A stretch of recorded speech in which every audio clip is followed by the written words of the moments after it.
Happy Sunday, Freedom 75 ladies. I hope that you had a great weekend. Um, and the sun is out. We did a car wash today and it was cloudy, chance of rain, and then we had some hail, and then it cleared up again.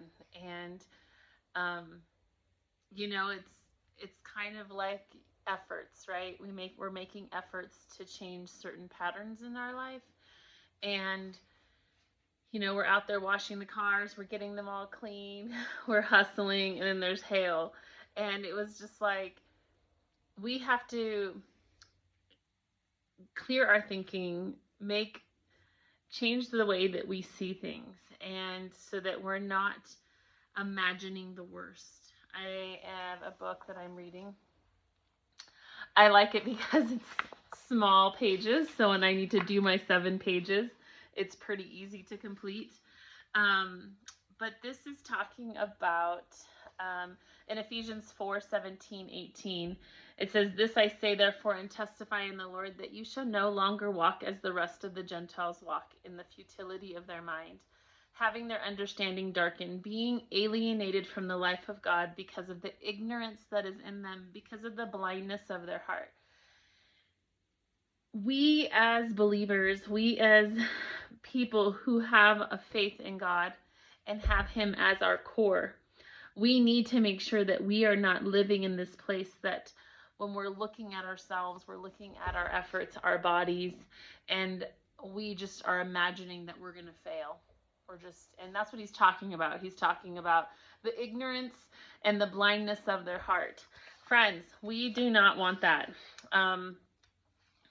This author, pastor, preacher, whatever he is, goes on to say, "Never has there been someone who has advanced and gone after greater without imagining first."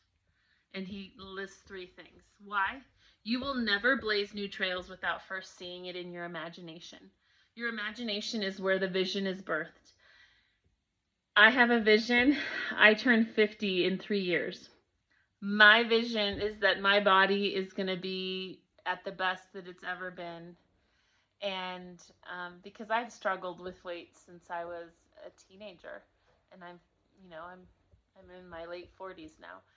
But your imagination is where the vision is birthed. What vision has God called you to have?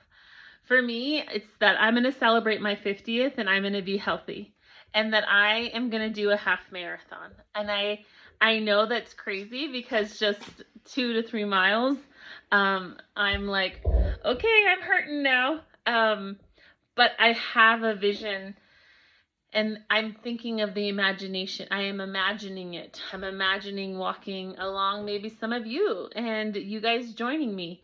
But it starts with doing a 5K and then doing a 7K.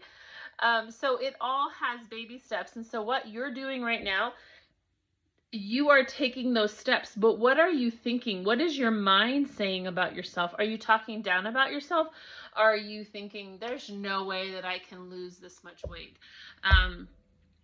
You have to blaze the new trails and set your imagination to see yourself in that place. See yourself like, no, I see myself being healthy at a healthy weight. Whatever it is, one of the ladies in our group said she's just, due to her diet, she's not feeling the aches and pains anymore. And it's all related. The second part says, you will never accomplish the impossible without seeing the possible in your imagination.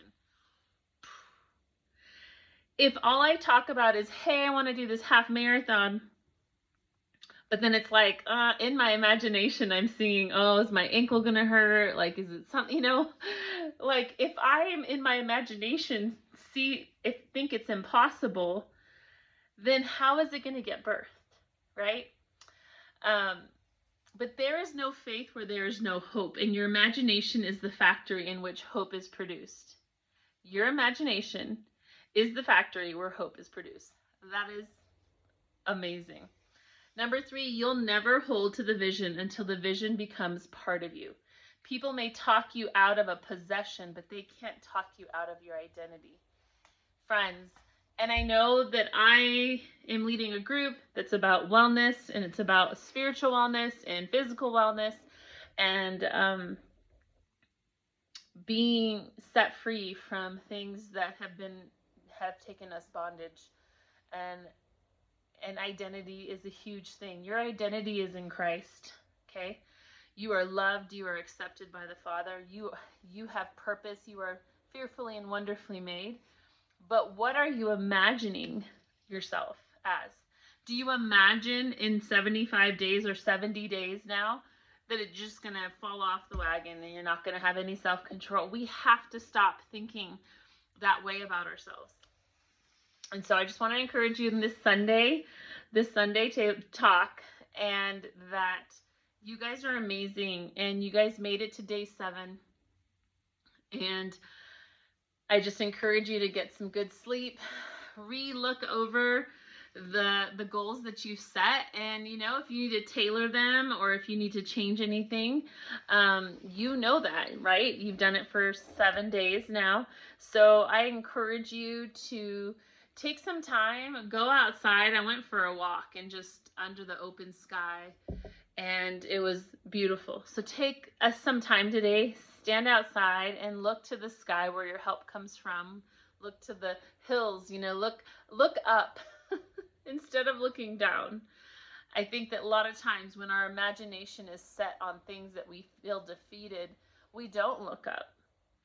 But today I just encourage you to go out and say, God, what have you called me to do, so that I can have that imagination and it can be birthed in my mind. And then from that point, changing your posture of that goal. So for me, it's going to be getting out there and walking, and maybe just signing up for a 5K and say, okay, I have something to work towards.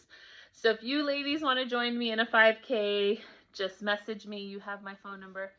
But have a great Sunday, and I'll see you tomorrow. Bye.